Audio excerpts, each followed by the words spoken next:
Lo estoy haciendo en cada provincia, en cada gabinete nacional, comentarles cómo fue la etapa de campaña y transición para que entiendan un poco cómo han venido evolucionando los hechos políticos hasta el momento en el que nos encontramos ahora, en el cual lo más probable es que algunos compañeros decidan formar otro partido político y nosotros esperamos con todos ustedes acá terminemos estando, que somos la gran mayoría, con las siglas de Alianza País y la bandera de Alianza País, regresando a los orígenes de la Constitución de Montecristi. ¿Cuál es la situación? Nosotros nos enfrentamos en una campaña, llegamos compañeros al país, y digo llegamos porque a mí me tocó estar con el presidente Moreno también en Ginebra, acompañándole en su función como enviado especial del secretario general de Naciones Unidas. Nosotros llegamos aquí a una campaña electoral en un escenario absolutamente adverso. Primero, llegamos y desde lo material hasta lo político. En lo material, aquí llegamos y el presidente y su equipo inmediato, que quizás éramos 3 personas, no teníamos acceso a ningún tipo de apoyo logístico ni financiero los primeros 2 meses de estadía acá, incluso después de la convención. Esto no es una queja, sino es para que ustedes dimensionen y evalúen si existía o no un partido político a cargo de recibir una candidatura de esta envergadura, de continuidad del proceso político de la Revolución Ciudadana. Nosotros operamos sin ningún tipo de apoyo y lo pueden decir a Doris Solís, que Doris más bien casi que llorando me decía a mí, mira Eduardo, no tenemos nada, ¿qué vamos a hacer? Y ningún tipo de apoyo logístico ni operativo. Pero eso quizás era lo menos porque uno busca cómo operar, pero la situación en la que estaba el país era lamentable, o sea, era polarizado, una división absoluta que se manifestó en que perdimos la primera vuelta porque perdimos y perdimos la segunda vuelta también, o sea, eso no fue ganar, casi perdemos las elecciones. Nosotros teníamos desde el principio que enfrentarnos con 2 enfoques totalmente opuestos en el manejo del discurso político y de la campaña electoral. En un enfoque en el cual primero analíticamente nos decían que estábamos ganando las elecciones con 15 puntos de diferencia. El equipo político de Vinicio, que hasta ahora él tiene mucha vergüenza con eso, y los equipos de encuestadores nos decían que ganábamos hasta el último, y todos lo saben, hasta el último momento ganábamos las elecciones con 15 puntos de diferencia, ¿sí? La primera y la segunda vuelta. Entonces, esto fue, nosotros tomamos decisiones políticas fuertes de buscar cómo tener equipos en paralelo de análisis político y de encuestas que nos decían que habíamos perdido las elecciones. Nosotros todavía hoy no entendemos por qué la obsesión de decir que teníamos seguro el triunfo electoral. Todavía no lo entendemos, no nos gusta pensar lo peor, como algunos que han dicho que siempre se quiso que perdiéramos las elecciones, porque en un escenario de crisis económica y de situación política tan polarizada y adversa, y contando con el control de absolutamente todas las funciones y entes de control del Estado, era más fácil perder las elecciones y estar en la oposición y gobernar desde el Estado, con las instituciones del Estado menos el Ejecutivo y manejando la Asamblea, que administrar el gobierno. Nosotros no pensábamos eso. Nosotros siempre dudamos de esos equipos de asesoría política que todos ustedes pueden investigar, pueden analizar las encuestas, pueden preguntar a todos. Lo que estoy diciendo no es mentira. Y en medio de esa situación adversa en la cual teníamos un escenario de análisis político y de recomendaciones que decían que todo estaba tan bien, que estábamos ganando y que por inercia íbamos a ganar las elecciones, casi perdemos y tuvimos que hacer un esfuerzo grande para poder ganar en la segunda vuelta. ¿Qué hicimos?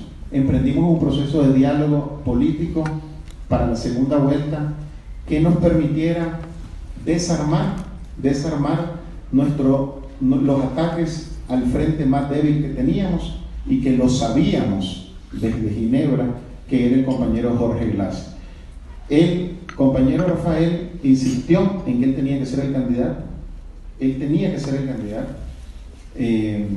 Y bueno, el presidente Moreno aceptó esa imposición, y aún sabiendo de que todos los estudios, encuestas, análisis nos decían que con Jorge Glass de candidato nosotros íbamos a perder las elecciones. Pero por compañerismo, por absoluta lealtad a Rafael, Lenín Moreno le dijo: Rafael, y no sé si aquí no hay nadie que haya estado en ese buró político, le dijo: Rafael, yo por mi lealtad y mi compromiso contigo acepto que Jorge sea mi candidato, con todos los riesgos que eso implica, ¿sí?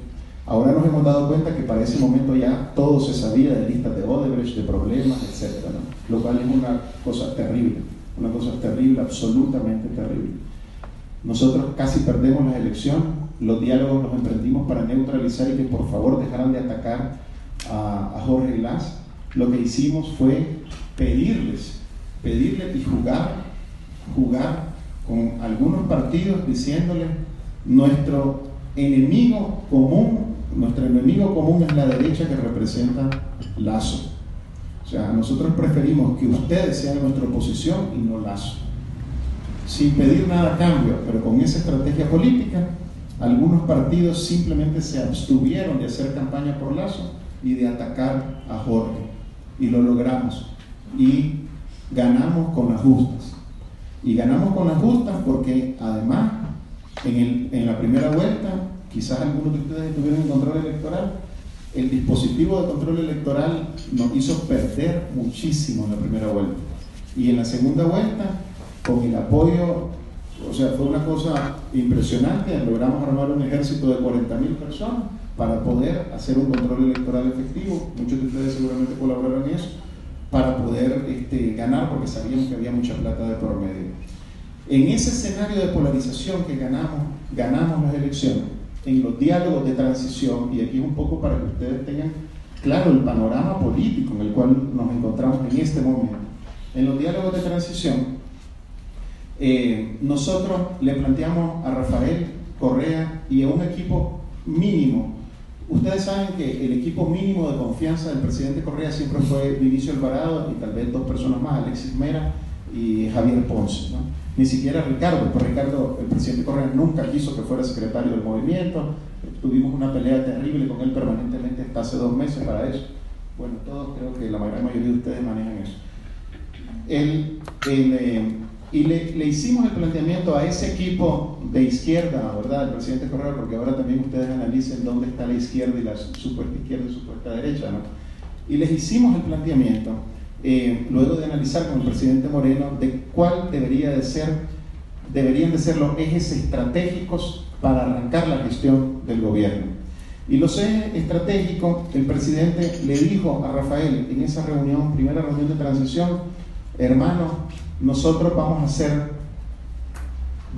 a ejecutar o vamos a transitar alrededor de 3 ejes estratégicos, y quiero simplemente que lo conozcas y contamos con tu apoyo. No es pedirle aprobación, porque aquí también nos encontramos con una gran barrera, y era que el expresidente Correa y su equipo de apoyo inmediato, Vinicio Alvarado, Javier Ponce, Doris Solís y otra persona más, pensaron que el presidente Moreno tenía que pedir autorización para gobernar al presidente Correa. Cuando nosotros hicimos esa reunión, se le planteó: compañeros, vamos a hacer 3 cosas, 3 estrategias. 1, el diálogo. O sea, la mano tendida no puede ser un asunto de demagogia, una oferta de campaña que no vamos a cumplir. Tenemos que hacerlo una realidad y tenemos que dialogar. No vamos a ceder en nada, y ustedes han visto hasta hoy, van a recibir un informe de los diálogos. No vamos a ceder en nada, pero tenemos que dialogar, tenemos que sentir que se sienten escuchados, y es una oportunidad, Rafael, como te vas, es una oportunidad para poder ampliar la base social y política del proyecto. y poder acoger nuevamente en nuestro seno a pueblos y nacionalidades, a organizaciones de mujeres, a algunos partidos políticos y movimientos políticos también regionales, para que vengan con nosotros. El diálogo, le vamos a entregar algunas cosas que de todas formas tenemos que corregir porque sí hemos cometido errores, y de esa forma construimos gobernabilidad, se acaba la estrategia del fraude, ¿sí? Y preparamos el camino para poder construir una base social y política amplia de respaldo a la continuidad del proyecto político. Inmediatamente ahí los asesores de Rafael y él mismo dijeron que eso iba a significar retroceso, ceder, eso se iba a ver como una traición, que el pueblo iba a pensar, pero ¿cuál pueblo? Si la mitad del pueblo no votó por nosotros. Y ahí fue la primera estrategia, la primera diferencia. La primera medida de diálogo que tomamos, que fue con la CONAIE, tuvimos la respuesta de un Twitter muy grosero, muy feo de parte del compañero Rafael, diciendo que eso era miserable y mediocre. O sea, fue una cosa bien fea, ¿no? No podíamos nosotros administrar el gobierno con odio y con pasiones personales, independientemente del cariño, el respeto al liderazgo y el absoluto apoyo y respaldo que le podamos tener al compañero Rafael, que en Bruselas, en la embajada en Bélgica, tiene a 3 personas pagadas por nosotros asistiéndolo, tiene un equipo de seguridad pagado por nosotros asistiéndolo, y todavía todo su entorno funciona con el apoyo nuestro del gobierno. Pero ahí se lo mantenemos y se lo vamos a mantener. O sea, es un compañero y él puede hacer y decir lo que quiera, pero eso es algo que el presidente Moreno ha dicho: no, Rafael tiene todo su derecho que tenga. O sea, tenemos a 3 personas en la embajada apoyándolo a él como asistente. Sí, o sea, para que sepan, con puestos diplomáticos trabajando solo para él y para atacarnos a nosotros, lo cual es paradójico. Pero el diálogo teníamos que hacerlo, compañeros. La segunda estrategia era esa, de la que ya Andrés adelantó un poco, es la evaluación autocrítica de aquellos ámbitos de las políticas públicas alrededor de los cuales nos atacaron y lo que decían las encuestas desde 2 años atrás, que estábamos fallando. Es decir, temas en los cuales nos criticaban, pero no rectificábamos solamente por obsesión, por un tema de ¿cómo se dice?, de necedad. Entonces, a ver, compañeros, vamos a emprender como segundo eje estratégico una evaluación autocrítica de los sectores de las políticas públicas más sensibles por los cuales nos han criticado y por los cuales casi perdemos las elecciones. Esta evaluación pretendía ser una evaluación controlada, es decir, que bien, o sea, aceptar la autocrítica. Desafortunadamente, en algunos ámbitos de estos sectores, a nuestros ministros, al propio presidente Moreno, y lo ha aceptado, y lo digo aquí porque lo ha aceptado, también se le fue la mano en sus expresiones. ¿Pero por qué? Porque el otro lado, nuestro compañero saliente, empezó a exagerar en la confrontación política y, claro, tuvo una respuesta absolutamente humana del otro lado.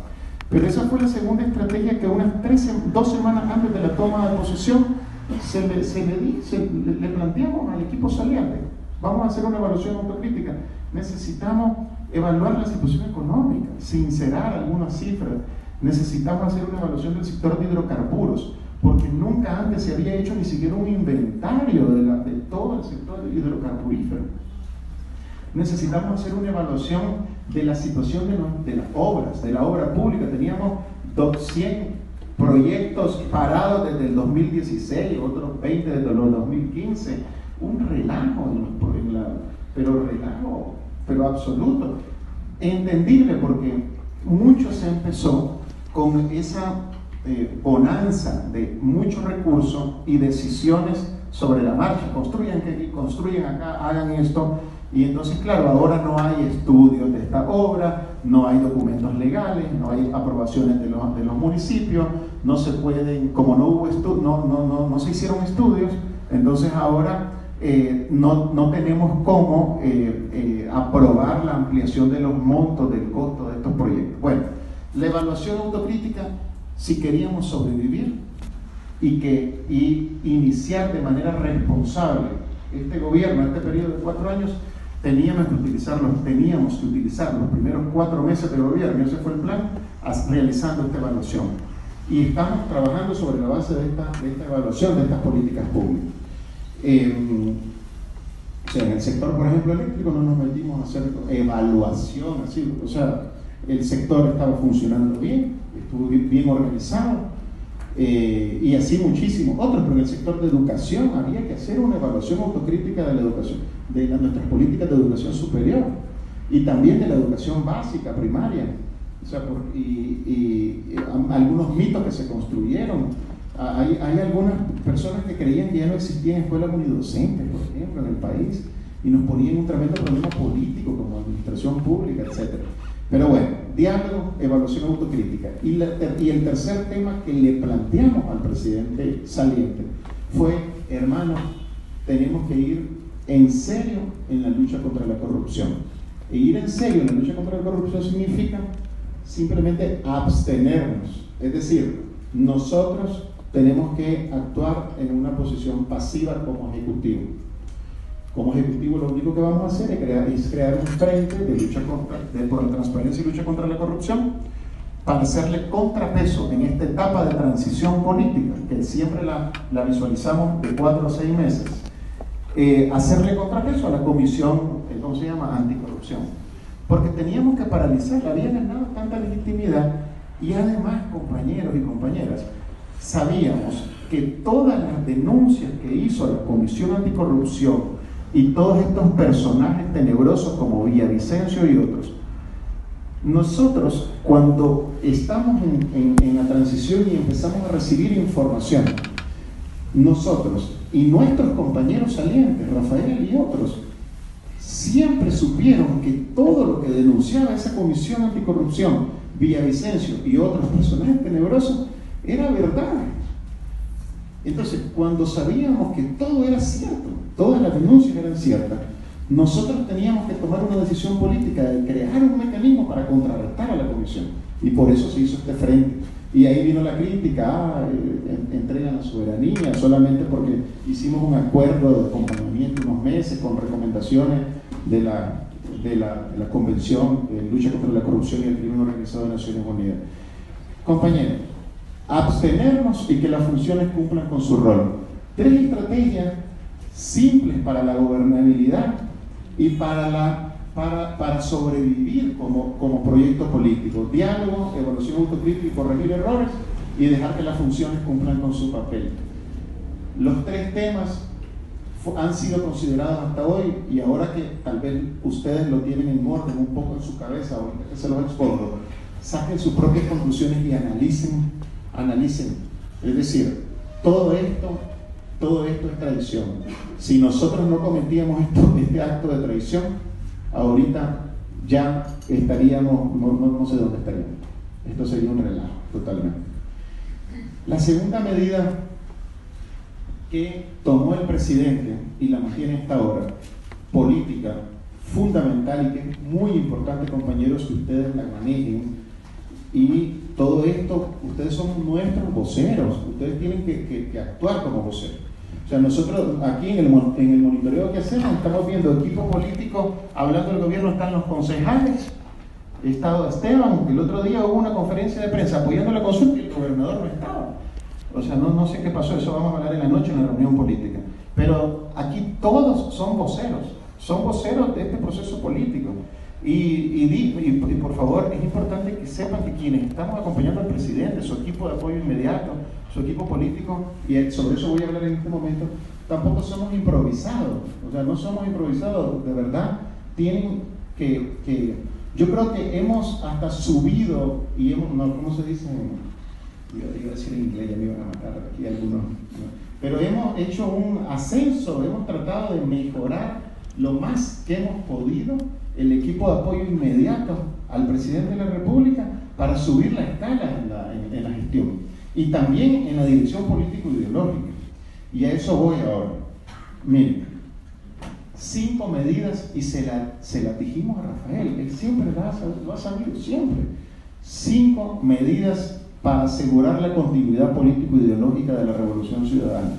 Estas 5 medidas se tomaron y están ahí, y ustedes las van a identificar. La primera, 1, asegurar que continúa el mismo equipo económico del que ha estado formándose a lo largo del proceso político.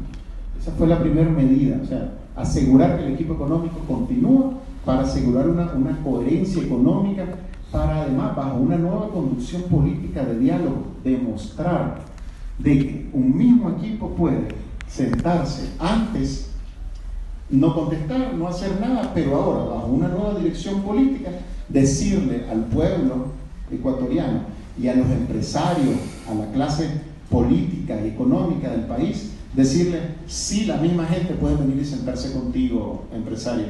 O sea, ven, si quieres hablar con nosotros, ven, pero siéntate con nuestros compañeros, a los cuales has despreciado, has criticado y todo, pero aquí están. Y eso hemos hecho estos 6 meses. Ese mismo equipo se ha sentado, ha dialogado, ha construido un programa económico que no fue ningún paquetazo, ni una entrega a la derecha, nada de eso, y siempre lo han sabido los compañeros, pero han construido una ficción alrededor de eso para atacarnos y para desprestigiarnos a nosotros como equipo de gobierno.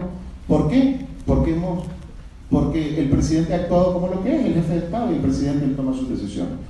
Entonces, nuevamente aquí, es decir, o se dirigió a Rafael Correa o a Lenín Moreno, el presidente. Entonces, por más compañero querido que pueda hacer, pero esto es lo que ha pasado. Uno, manteniendo el equipo económico. Segundo, el presidente decidió, y así lo comunicamos en todo el proceso de transición política interna que hemos tenido, de que se iba a mantener un equipo político sólido, en línea absoluta con todo este proceso político, y el buró político del presidente Moreno es un buró político de compañeros históricos de este proceso, de las luchas políticas y sociales y de la Revolución Ciudadana, y es exclusivamente de Alianza País.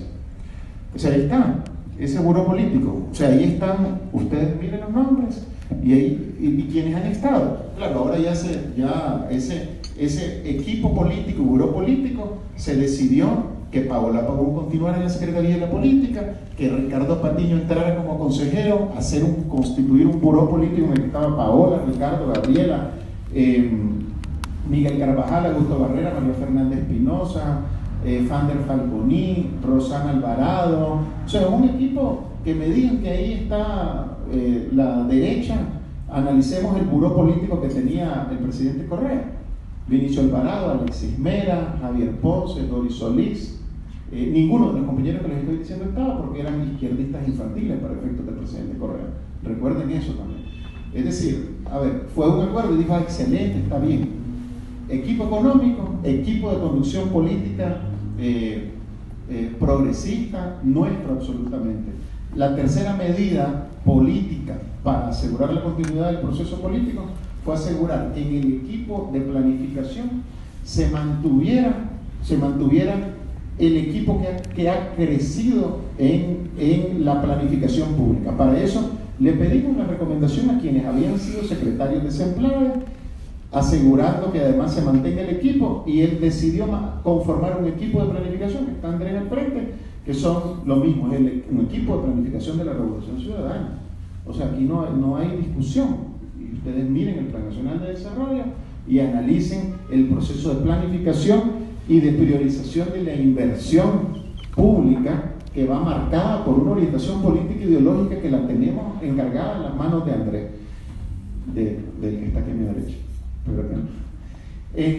Entonces, esa tercera medida está ahí, ¿sí?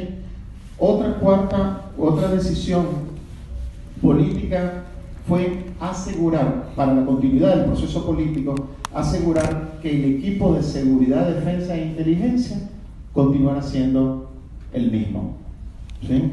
Que continuáramos con compañeros cercanos nuestros manejando la seguridad, la inteligencia y la defensa nacional. Y ahí está, y continúa así. Recientemente hicimos un cambio y un espacio muy merecido a un grupo de compañeros que han estado siempre alineados con nosotros los 10 años y que nunca se les ha dado ningún espacio relevante, que siempre han sido bastante, ellos dicen hasta marginados, que son los compañeros socialistas, y el presidente decidió, ante la salida de Miguel, porque salió Paola y tuvo que irse a la Secretaría de la Política, designar al compañero presidente del Partido Socialista, Patricio Zambrano, en defensa. Y el quinto eje es el de la política exterior. Él dijo aquí también un eje de continuidad político-ideológica importante es asegurar que la conducción de la política exterior esté en manos de gente absolutamente nuestra.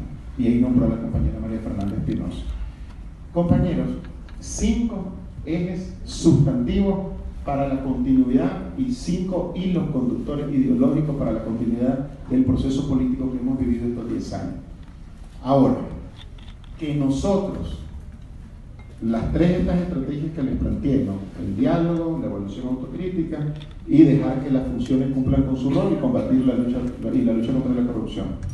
Y estas 5 medidas de continuidad. Que a todo esto se le contraponga el hecho de que nosotros no hemos aceptado defender institucionalmente a compañeros que están involucrados, inmersos en posibles actos de corrupción, y que entonces el principio y fin de la revolución ciudadana y de quien es de izquierda o de derecha radica en el hecho de defender o no a estos compañeros, ya esto es algo que, bueno, no sé, no tiene nombre, ¿no? Es una absoluta irresponsabilidad. Nosotros, cada día nos llaman presidentes, cancilleres de países hermanos, cada día no, pero o intelectuales, periodistas destacados europeos o de América del Sur, intelectuales, diciéndonos, y sabemos que tenemos al compañero Rafael, a Gabriela, como una central telefónica dedicada a hacer llamadas a compañeros en el exterior, a decir que nosotros somos traidores del proceso revolucionario ecuatoriano, porque hemos traicionado al compañero Rafael y porque tenemos preso a Jorge Glass. Como este es el guión, literalmente, y repetido, porque yo pido que me lo repitan, los cancilleres, presidentes de países del ALBA y otros compañeros que nos han llamado, y yo he hablado con algunos de ellos por mis relaciones directas y personales, dicen y me repiten el mismo guión, de que estamos repitiendo, dicen, seguramente como parte de una conspiración de la CIA, tratando de seguir el mismo guión de Brasil. Y le están diciendo eso, o sea, a compañeros que, claro, imagínense, o sea, no sé, yo a algunos compañeros con los que me han llamado a mí para comentarme eso, me conocen a mí, o los conozco yo desde hace 15, 20 años, desde yo joven, militando en otro espacio político, en otros lugares del mundo, y me dicen, mira, o sea, para mí es imposible de pensar, porque también nos acusan algunos de forma personal y directa, como en mi caso, de que tu hermano estés formando parte de una conspiración de la CIA para meter preso a Jorge Glass, para después meter preso a Rafael Correa y acabar con la revolución ciudadana. Ese discurso es vacío, no existen argumentos. Esto que les acabo de decir, si ustedes lo analizan a profundidad y construyen su propia narrativa, se van a dar cuenta de que carece de ninguna lógica. Nosotros entendemos esa relación personal de mejor amigo de infancia de Rafael con Jorge, pero no por eso él tiene el derecho a arrastrarnos a todos en un problema de destruir el partido político, que es lo que está intentando hacer, y de decir que un grupo de compañeros determinados son los dueños de la verdad y de lo que significa o no ser de izquierda acá en nuestro país.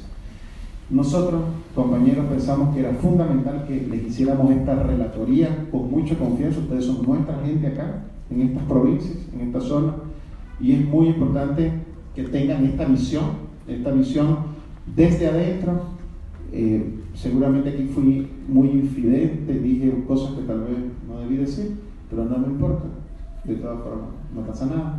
Pero, compañeros, es importante que estemos claros que en el momento político y en esta nueva etapa de la historia del país en la cual nos encontramos, que tenemos un nuevo liderazgo con otro estilo, en otra situación, y que tenemos que ver este momento como una gran oportunidad. Pero para poder hacer de esta situación una oportunidad, necesitamos fortalecer la articulación en el territorio, necesitamos, fortalecer la articulación asegurar que cada uno de ustedes actúa como voceros, y en tercer lugar, necesitamos ganar ampliamente la consulta popular. La consulta popular es el mecanismo, el instrumento jurídico y político que da cabida y canaliza muchas de las inconformidades que han existido en los últimos años y que teníamos que formularla como una válvula de escape y de cierre a toda esta etapa de transición. Nosotros no vamos a poder hacer lo que algunos quisieran, andar en cacería detrás de cada acto que pudo haber sido o que se sospecha que es de corrupción, porque quisieran que nos autodestruyéramos con eso. Es importante que sepan que nosotros no hemos estado en ninguna persecución en contra de nadie. Hemos estado trabajando hasta el día de hoy. Cada uno de ustedes saben que hemos estado trabajando, no descansamos, trabajamos 15, 18 horas al día. Estamos tratando que el gobierno funcione bien en medio de las dificultades. El presidente trabaja también las mismas 15 horas, no sé. Nos ha sorprendido con hasta tarde, todos los días. Estamos trabajando, necesitamos que esto funcione, y esto no va a funcionar si no contamos con ustedes.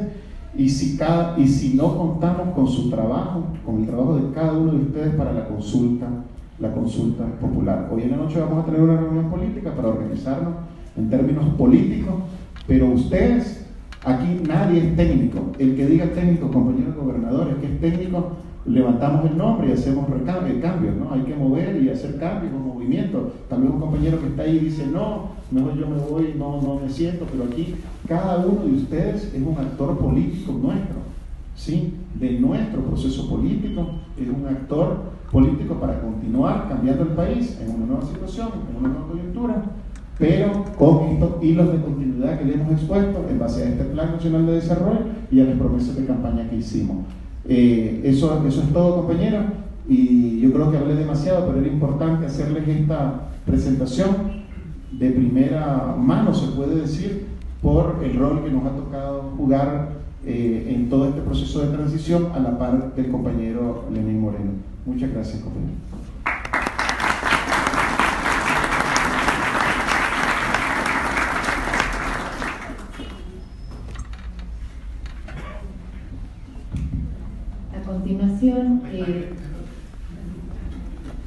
A continuación, el compañero secretario nacional de comunicación, Alex Mora, quien nos hablará sobre estrategias de comunicación. Bueno, muchas gracias. Buenas tardes. Sí, voy a ser bastante breve porque ya Patricio Ceballos pudo reunirse con cada uno de los gobernadores. Ya se adelantó un poco el trabajo. Y también entiendo que todos ustedes están claros de que en estos 6 meses se han logrado articular ya los comités de comunicación. Entiendo que se han hecho al menos 2 o 3 en cada una de las provincias. Lo que queremos ahora es repotenciar esos comités de comunicación liderados por los gobernadores. Ya no serían uno mensual o uno cada 2 meses, sino intentaremos hacer por lo menos 2 al mes. Uno con el acompañamiento de la Secretaría Nacional de Comunicación y otro liderado por el gobernador. Es fundamental que cada una de las instituciones que están aquí presentes den el respaldo absoluto a los gobernadores para que sean ellos quienes lideren y den la línea argumental que va a ser trasladada desde la SECOM a los gobernadores para que sea a su vez difundida en los medios de comunicación, en territorio, en cada una de las actividades que tienen las diferentes instituciones. Un tema que es importante que ustedes conozcan: este viernes 24 cumplimos 6 meses de gestión. Como dijo Andrés, la comunicación ha tenido 2 momentos. Un primer momento que fue anclado a esta propuesta de diálogo, en donde también debíamos tener una nueva relación con los medios, una relación más tolerante, menos confrontativa. Ese espacio ha permitido mantener una buena relación y una generación cordial con los medios, pero que esto tiene que ser aprovechado estratégicamente y ahora tenemos que comunicar la gestión que estamos realizando. Y frente a eso, el 24 que cumplimos 6 meses, vamos a emprender una estrategia potente de comunicación, de logros y de gestión. Para eso, yo creo que hasta el viernes en la mañana, desde la Secretaría de Comunicación, los gobernadores recibirán una matriz con las líneas argumentales que tendrá 3 momentos: una narrativa muy fuerte con los logros emblemáticos, aquellos logros que están anclados a las prioridades de gobiernos, y los logros sectoriales. Esto como conocimiento general para que cada uno desde los espacios, defienda la gestión general y luego también defienda la gestión particular de las instituciones que representan cada uno de ustedes. Ese documento lo tendrían hasta el viernes y esto estará anclado a una estrategia que tendrá vocería desde los ministros, con un conversatorio liderado por el Frente. Luego tendrá también vocería con los gobernadores, con un conversatorio similar en las provincias. Tendrá un plan de medios con los ministros, un plan de medios con los gobernadores del territorio y también la necesidad de que cada una de las instituciones se active con alguna actividad que pueda acompañar esta gestión que hemos realizado a lo largo de los 6 meses. Hay cosas importantes en el tema de salud, hay gestión muy importante en el tema de educación. Todo eso tiene que estar en la matriz, que va a ser validada y que una vez aprobada ya por el secretario general, luego de presentarle, será compartida a cada uno de ustedes. Entonces el trabajo ya se está coordinando, ya se ha avanzado. Queremos que entiendan que la Secretaría Nacional de Comunicación está para darles todo el apoyo, no solo con el tema de medios, sino también con el levantamiento de líneas argumentales. Es decir, toda la Secretaría de Comunicación va a trabajar de manera conjunta con cada uno de los gobernadores para darle el acompañamiento y el fortalecimiento por disposición del presidente de la República. Eso nada más, Andrés, y cualquier otra necesidad puntual creo que se deben ir absorbiendo en los comités de comunicación mensuales con la Secretaría de Comunicación y en los quincenales con el gobernador. Todo el apoyo desde la Secretaría Nacional de Comunicación.